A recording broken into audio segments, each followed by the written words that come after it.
everyone. How's everyone doing tonight?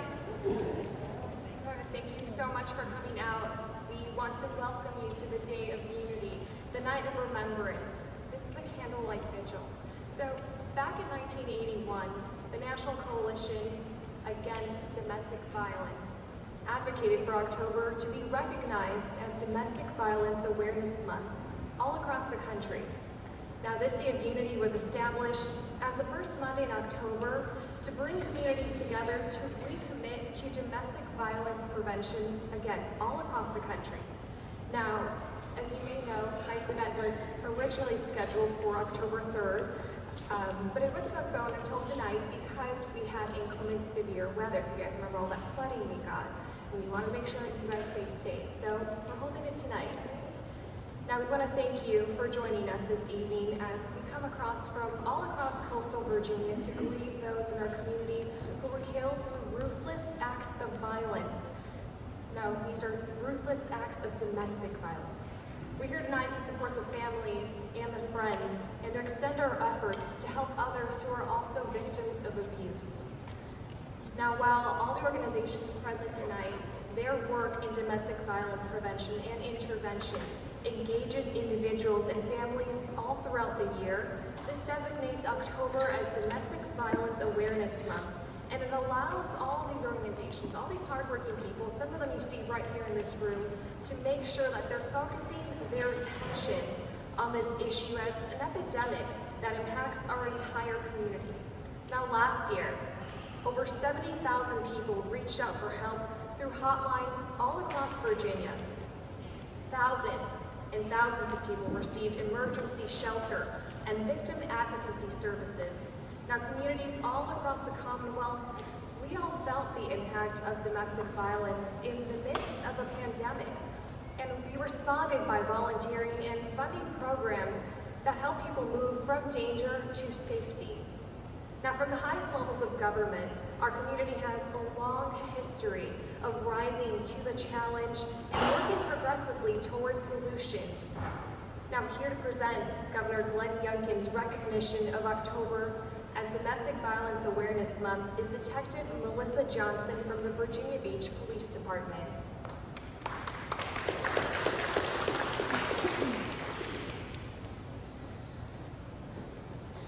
By the virtue of the authority vested by the Constitution of Virginia in the Governor of the Commonwealth of Virginia, there is hereby officially recognized Domestic Violence Awareness Month.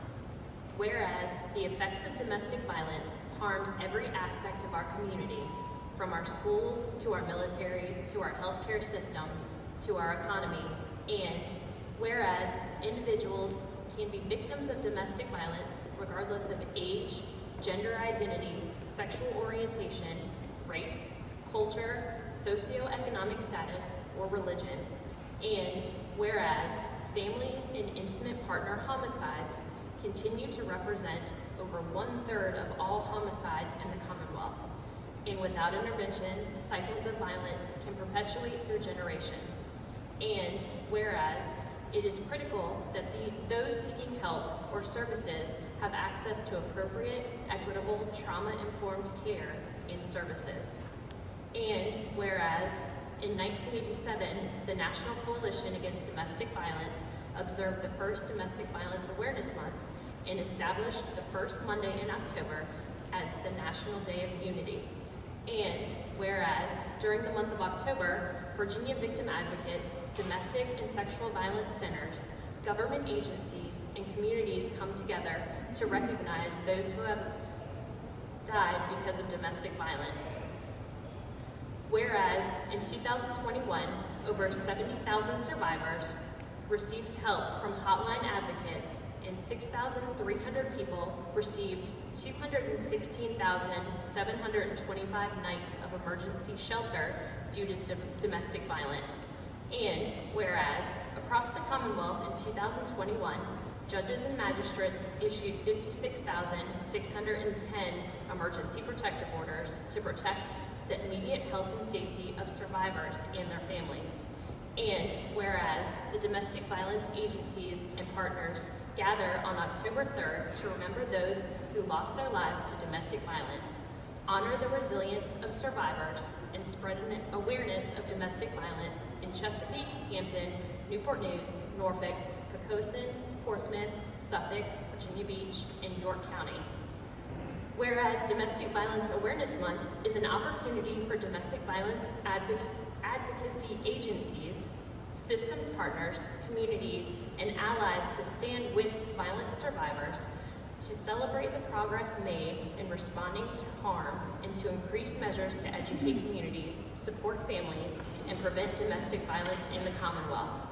Now, therefore, I, Glenn Youngkin, do hereby recognize October 22nd, October 2022 as Domestic Violence Awareness Month in our Commonwealth of Virginia, and I call this observance to the attention of all of our citizens.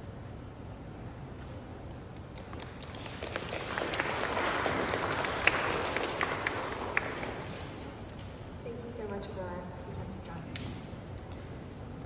Now we do want to take a second here, and we're going to give out an award of service to someone who has served the community for a long time and who helps us out. Now, victim advocates often experience a secondary form of trauma. Now, this could be seen as PTSD in some cases.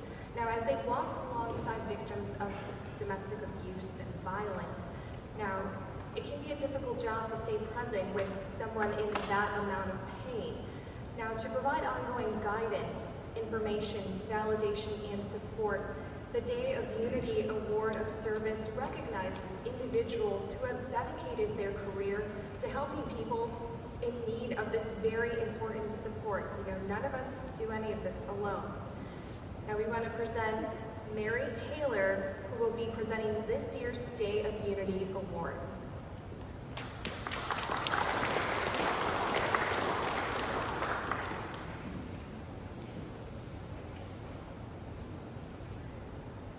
Words that have been used by coworkers to describe this advocate, by clients, peers, and coworkers to describe this advocate: compassionate, knowledgeable, life-giving, empathetic, selfless, hardworking, passionate, resourceful, and encouraging.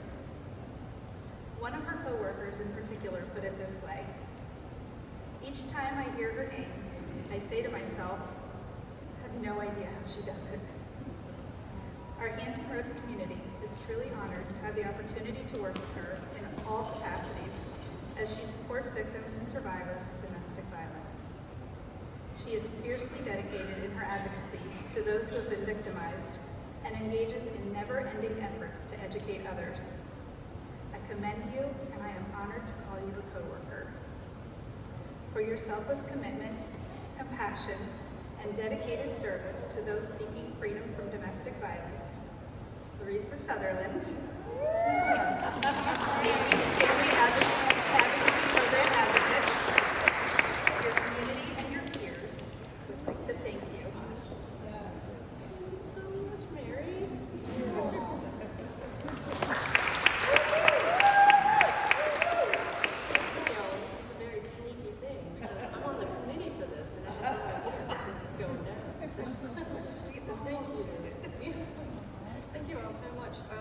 I only want to say that I appreciate the people in this room who do this work more than anything, because I know that for all of us, no one could work in domestic violence without everybody in this room.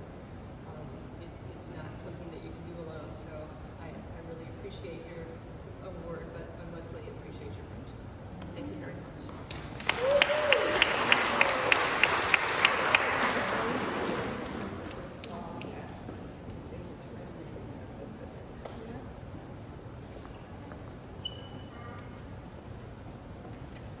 Amazing. Let's give Larissa another round of applause.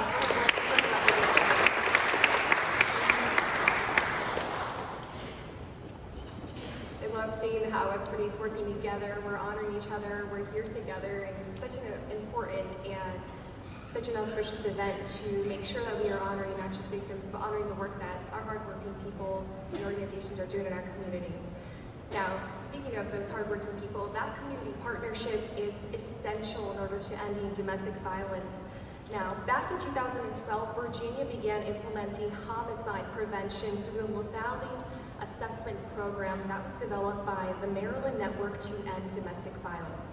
That program establishes a collaboration among individuals who experience abuse, police officers who respond to those domestic violence incidents, and advocates who staff domestic violence hotlines. Because when a victim calls police, there is a responding officer that asks a series of questions that help measure the danger level of that situation. Now, if the officer or the assessment determines that that person is at a high level of danger or threat, that officer can then directly connect a victim with a hotline worker that can provide immediate safety planning and offer any additional resources that they might need as well. Now, domestic violence victims, sometimes they may not open up to friends or family about their situations. They keep those incidents very close to their heart and very private. They may underestimate their own danger at times as well. Now, if they do interact with police, there's an opportunity for police to offer support that is beyond that immediate response in that emergency moment. Now, over the last 5 years, an average of 63% of all assessments across the state resulted in a high danger screening. 63% of those calls. Let that number sink in. An average of 76% of those victims spoke with the domestic violence hotline counselor. The more access that a victim has to safety planning and resources, the less likely it is that a situation will result in a homicide.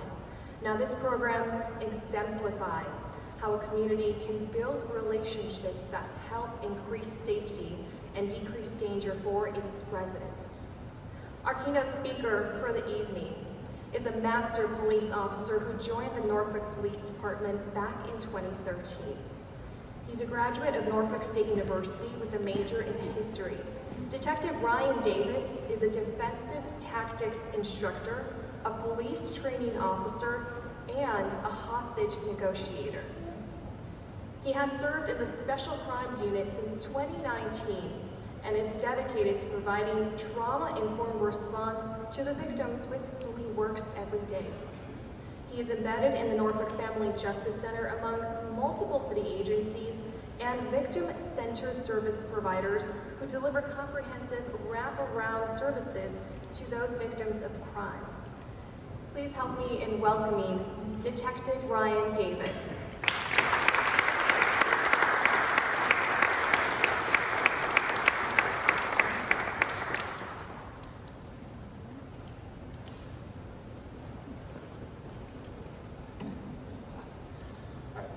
Thank you, guys. A little nervous here tonight. It's funny, I'd rather be going through a hostage negotiation right now than speaking up here, but it's awesome to see all the support out here, all the purple. You kind of lit up the buildings and everything like that. This is awesome. And that's a big part of why I'm here, is just because of the team effort.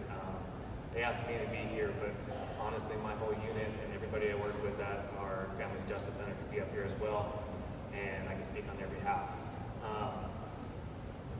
I also get to teach the academy, or the recruits going through the academy, about domestic violence. Teach our domestic violence course and teach them different ways to approach this very complex topic. And we realize all the complexities that come with it. There's not just one single approach that needs to get taken. It needs an arrest or not. We need to go look at this in different ways, and that's part about where I work at the Family Justice Center. We here in Norfolk, I didn't realize how good we have it until I went to a different training up in Staunton, Virginia, and see the rest of the places around the Commonwealth, how much they're really lacking on support from the community. There might be people that were willing and wanting to help out, but they don't have those resources readily available to them that have the opportunity to have here in Norfolk. And it made me realize that we might have a better approach to it than most other places, but that this is a huge problem across the Commonwealth. At the Family Justice Center, get to partner with the YWCA the Commonwealth Attorney's Office, Chesapeake Forensics. We actually established a domestic violence and threat assessment team that meets about every 2 weeks and goes over every high screen-in, high lethality screen-in that we're speaking about beforehand. Anybody who screens in as was supposed to be high risk. We go over it and we make sure that no one slips between the cracks, falls between the cracks. It's one of many different approaches that we're trying and having a little bit more success, I'd say, than in years past. Obviously, violent crime is rising across the country, and a lot of it is due to domestic violence in the household, I believe. It's stemming from that. It's leading to people committing other crimes because of the situations that they're growing up in or witnessing in the home, in the household. It's an epidemic. I think the only way to approach it is do something we haven't done before, and it's approaching as a team. And everyone here together, again, just shows how much support and how much working together as a team really makes a difference. We're here today to honor victims of domestic violence. Domestic violence is an issue that spans across families of every race. Every income affects all genders, influences generations, and changes lives every single day. When I was first asked to speak here, I was a little more nervous than I am now, a little more taken aback. And frankly, I was worried I was going to cuss too much because that's normally how I talk. So I apologize in advance if something slips out. But I wondered more importantly how a police officer can speak at a time when we're here to remember people that we weren't able to help out. Domestic violence isn't something that we talk about at dinner tables. It's a dirty secret. It's not something that we talk about with friends and family until something bad happens, until it makes the news. Even then, it doesn't grab headlines, except for you see some young woman or some young person killed. But we deal with consequences of domestic violence on a daily basis. A lot of our other major crimes in the city, and every city for that matter, stem from the issues in the household. This is something that we need to talk about. We need to be aware of, and make people know that if you're going through it, you're not alone. I get the privilege, again, to work at the Family Justice Center and see the advocates and officers and nurses and social workers that deal with domestic violence every single day. We're the ones in the trenches trying to make a difference. Some days are harder than others, some days we don't win. But everyone goes to work the next day, tries and tries and tries and tries again. We never stop trying. I get the privilege to work beside the YWCA and the Commonwealth Attorney's Office. We sit and talk to people every day and try and affect real change in their lives. I work with other detectives from our Special Crimes Unit here today as well. They stay late, get called in the middle of the night, dropping whatever they're doing, and sometimes sacrificing time with their loved ones just to make sure victims are safe, that they're listened to and spoken to and heard. Make sure all of our cases have the correct information for successful prosecution going all the way through, all the way forward through prosecution. What I'm trying to say is that if you or a friend or a loved one or any complete stranger are going through something, there's so many people here that want to talk to you, want to try and understand what's going on, and will fight with you in the court of law by your side through the entire way. I know prosecution isn't fun. I know it's hard and frightening, and there's so much to fear. But you're not alone in this fight. There's so many good people out there who want to help, and it's okay to need that help. It's okay to need the help. We understand that part of domestic abuse is isolation of fear and going through with prosecution or going through with anything for that matter. We all do our best. We all do our best to help in any way possible. Does it mean counseling? Does it mean taking out charges? Does it mean just getting a protective order? Does it mean me showing up to your doorstep or to help talk to someone for you on your behalf? Or does it mean just sitting there and listening through a conversation, understanding what you're going through? And even if I can't help, sometimes police officers always see your problems and all we want to do is find solutions to help, and sometimes we can't. that's why it's so important for everyone else in this room to be here and help in other ways that we as law enforcement can't. It needs to be more than just one cookie cutter approach or one cookie cutter way to do everything. That's why we have the right people in our unit here in Norfolk and every unit that I've worked with in Virginia Beach, Chesapeake, Portsmouth. They all have the right people who can listen to those issues and try and find the best solution. Best solution for your specific problem. That's why I always try to speak with someone from the YWCA present, advocates present, have them there, someone who can listen and assist with housing, counseling, cameras, and so much more. That's why someone from the Commonwealth Attorney's Office is there to hear what legal options there are. All these people are ready to hear what you have to say and your thoughts and feelings to make sure they're taking into consideration of what works best for you. We're here today, we're here day and night, working as a team to protect you in your fight for freedom from domestic violence. Don't become a statistic or another person lost, like those who are remembered tonight, but innocent people. There are too many good people lost in this epidemic.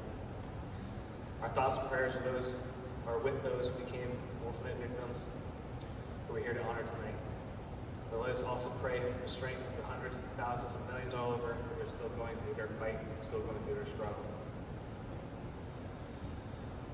Let's hope their memories of one's loss change the outcomes of those fates which yet to be decided.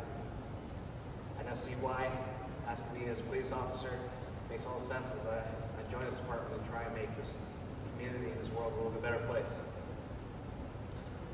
I can't do it alone. We can't do it alone. With your help, with everyone's help, I believe we can. With the memories of those lost, we wish we could have done more for it. Try and make this place a safer place for those who desperately need it most. Make this a better place to live. Stop the cycles of violence, give them hope, a better life. We were here, we are here, we will always be here. We'll always give you our best, I promise you that. Anyone you know is going through something, please speak up. I don't care where it is or what's going on. I'll sit and listen to you. Thank you for your time tonight, and I appreciate you.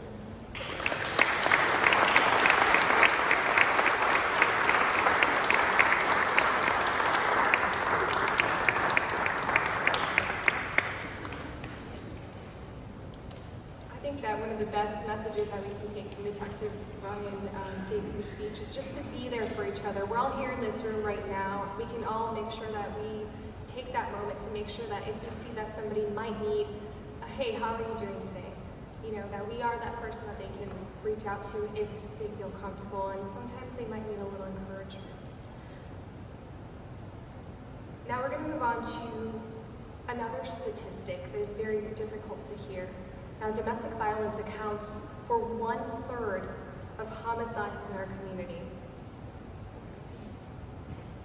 Now, it's around 20% of that 1/3 of fatalities. Those are corollary victims. So these are people who were identified as maybe a bystander, a friend, a family member, a co-worker, maybe a new partner, a child, even of that primary victim. So sometimes the victim themselves isn't the only one victimized, it's the people around them, which is why it's essential for us to advocate for everyone.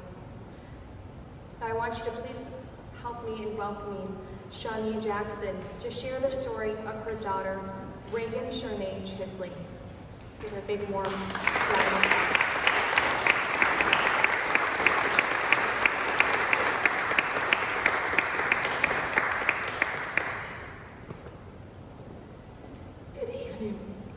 I would like to thank everyone for being here this evening. As you know, October is Domestic Violence Awareness Month. Domestic violence is considered the act of violence or aggressive behavior which typically involves the violent abuse of a spouse or partner. It does not carry a gender nor sexual orientation. As the serious and devastating public health crisis it is, we often tend to see phrases like battered, pain, and abuse. represented prominently. We often relate women to domestic violence, representing the astounding statistic that 1 in 3 women in the U.S. is impacted by domestic violence. All too often, there is a misconception that domestic violence is strictly man-on-woman crime, when in fact, it also affects 1 in 4 men. It is important to raise awareness around the less familiar faces of domestic violence, which not only include men, but the elderly, the LGBT community, and pets. My name is Shanye Jackson, and I experienced domestic violence firsthand and witnessed girlfriends be victims of domestic violence. Most recently, my daughter, Reagan Charnay Chisley, indirectly experienced domestic violence on June the 22nd, 2021. Reagan gained her heavenly wings. Shortly after her passing, a conversation with a close friend said Reagan had been directly impacted by domestic violence. In a short conversation with them, the person proceeded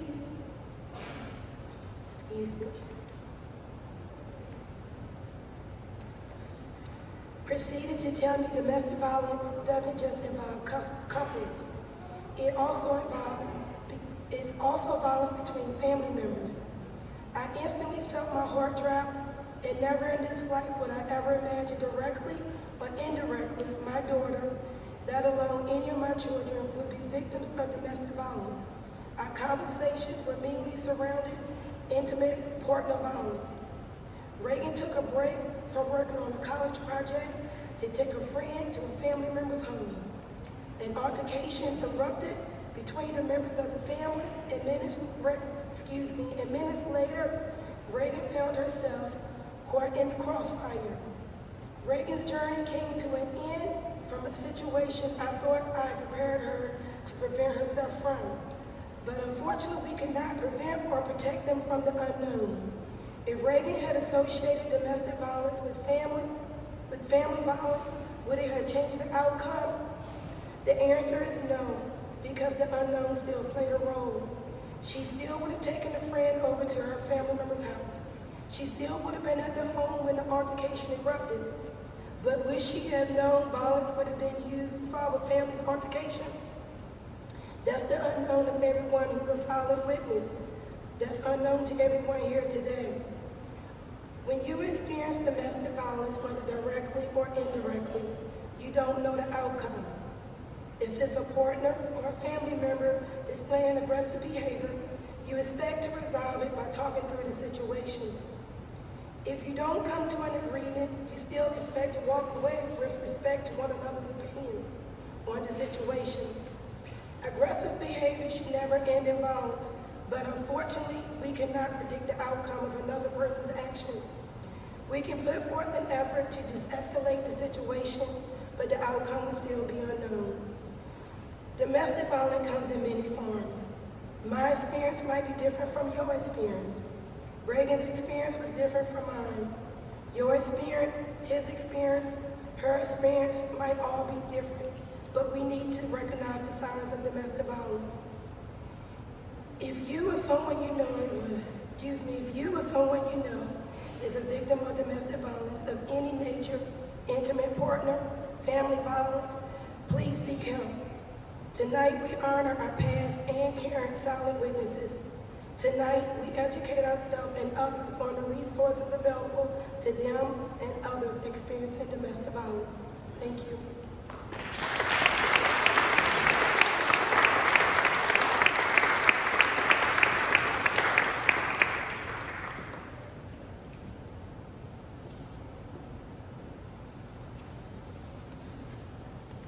Well, I hope you guys had a chance to walk around before we started our event. Now the red wooden silhouettes that you see displayed throughout this entire room, now they represent people in our community who were killed through family or intimate partner violence. Now they are part of the Silent Witness Initiative that raises awareness of the dangers of domestic violence through community-based exhibits. Now the Silent Witnesses, they memorialize victims from all around the world with each silhouette bearing a yellow shield that you can see right there, and it bears the name and the story of the person that it represents.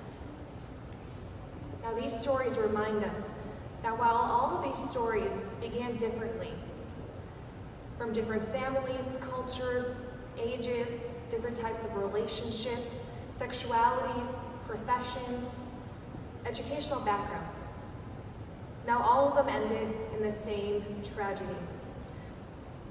Those witnesses give a voice to those who have been silenced and stand as testimony to all of those lives that were cut too short. Tonight we are reading The Shield of Reagan Charnay Chisley.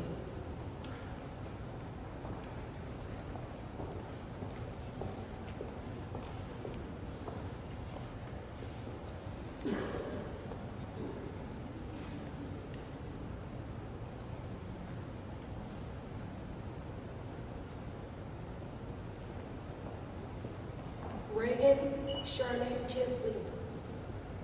I was chosen by God to be a daughter, sister, granddaughter, goddaughter, godsister, niece, cousin, and dedicated friend. From childhood, I knew I was chosen to do His work, assisting friends, families, and strangers in any way without expecting a reward in return. I was a biomedical science major and entering my junior year at North Carolina Central University to become a doctor in anesthesiology. I wanted to provide my future patients, especially children and individuals without moral support, assurance prior to surgery. After graduating college, I wanted to start a nonprofit that will offer financial assistance with medical care for families in need. On June 22nd, 2021, I earned my wings. I took a break from working on a college project and took a friend to visit a friend's family. An altercation took place between her family members, and I was caught in the crossfire. Reagan Charnay Chisley.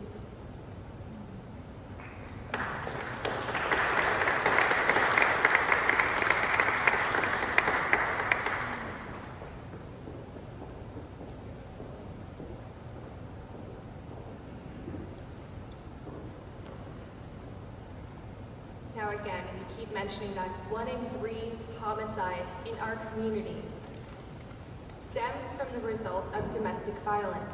And remember, these aren't just direct victims of domestic violence, these also include corollary victims, people who might have been there to help them.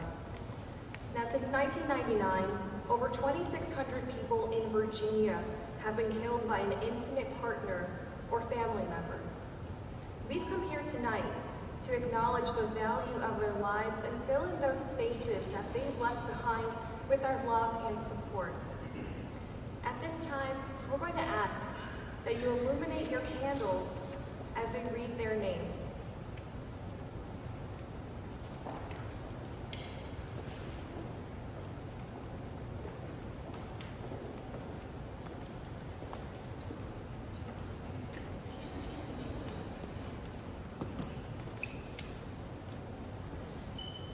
Timothy Paul Talley III, 24.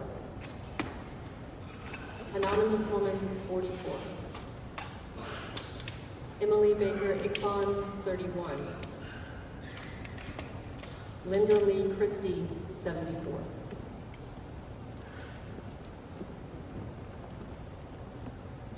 Anonymous male, 29. Catherine Kathleen Dean, 44. Amara James Rogers, 41. Kelvin Marcel Boone, 54.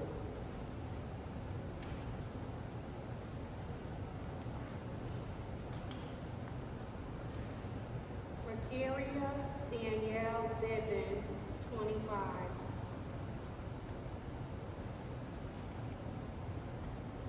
Xavier Lanita Hill, 31. Marie Covington, 40.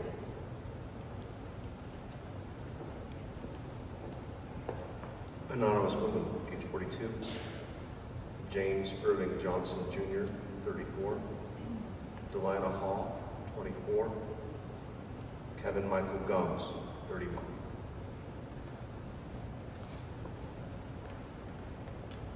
Anonymous woman, 45. Anise Marie Gonzalez, 20. Ariel K. McLaren, 27. Timothy Harper, 57.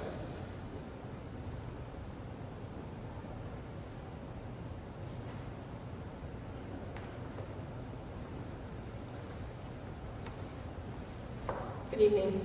My name is Larissa Sutherland.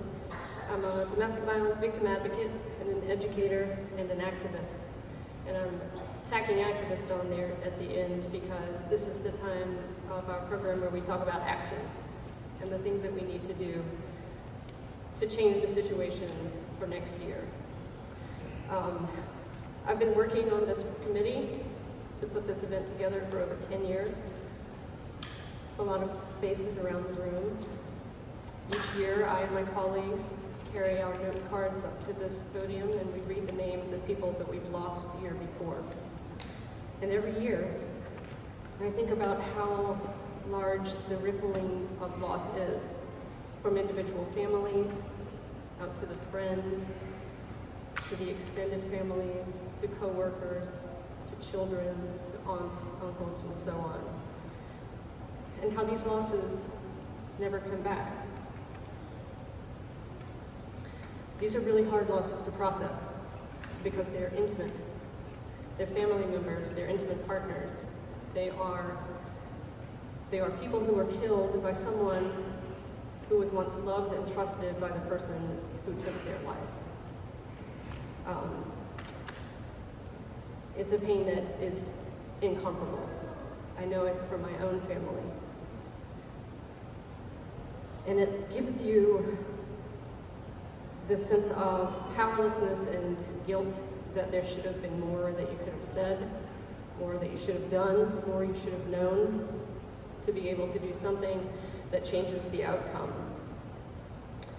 And we're all here tonight to acknowledge that this is the worst it can get. This is the worst case scenario. But we can't accept it. I don't accept it, and I don't think anybody in this room can accept it, because this rippling loss just keeps going. So we have to leave here tonight, not paralyzed by this grief, and not paralyzed by the silence of domestic violence, but motivated with some fire in our bellies and fury in our souls to do more. Each one of us can do more than we're doing now. The biggest thing I think that we have to do is provide education. Look around this room. There are people here in this room who have been working in the field of domestic violence prevention and intervention for their entire lives. And I applaud every single one of you who have been on this journey for longer than I have. I'm wearing little reading glasses now. I used to not have to do that.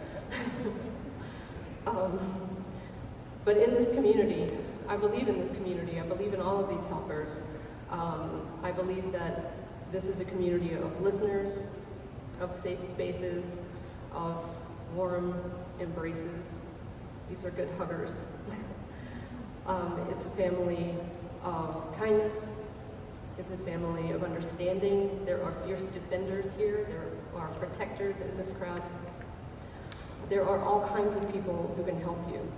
And I'm echoing Detective Davis's sentiments here by saying that everyone, even people who are listening out into the world, when you leave here tonight, please share this message that people who are in a domestic violence situation often feel alone, and let it stand tonight to know that no one is alone in this fight.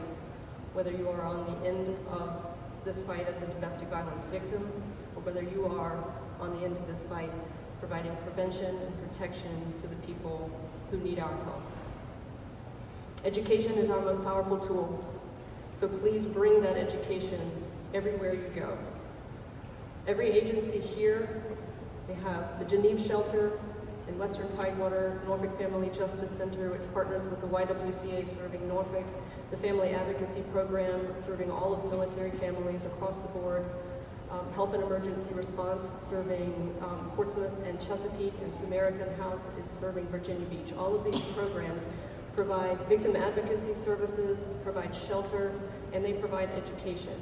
All of them have educators on staff who can come and talk with any group that you are inviting them to speak about domestic violence.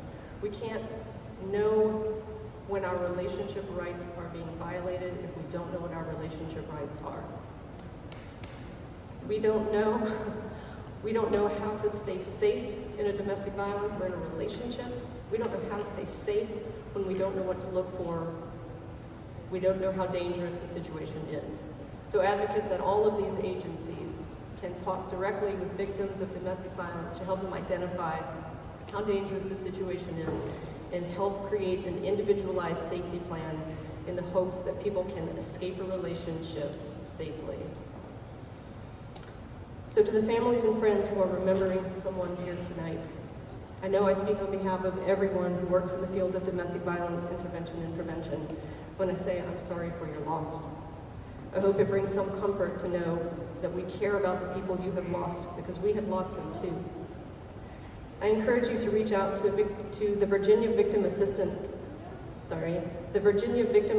Network Homicide Survivor Support Group to connect with others on this healing journey.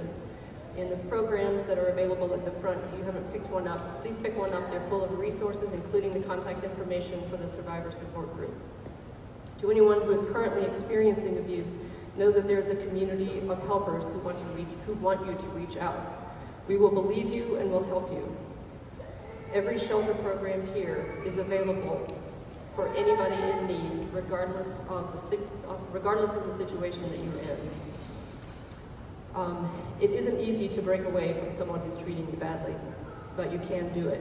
You may need other people's help. Breaking away can be a dangerous time.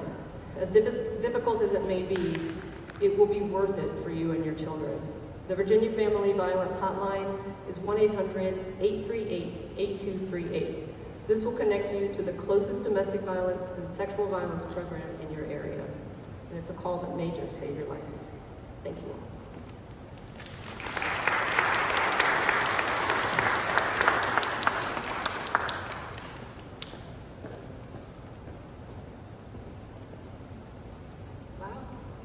Just said it. So many things I think so many of us, we felt in our core. You know, that call could save someone's life. That question, reaching out, talking to somebody, that could save someone's life. Now, as we close our program tonight, we want to thank you all again for coming to this very important event.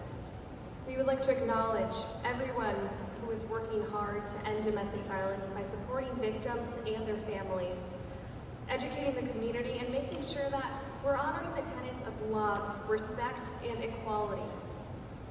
Now, we would like to thank all of the previously mentioned city agencies and community programs that supported this event, as well as the MacArthur Center and the Slover Library for generously providing our gathering space.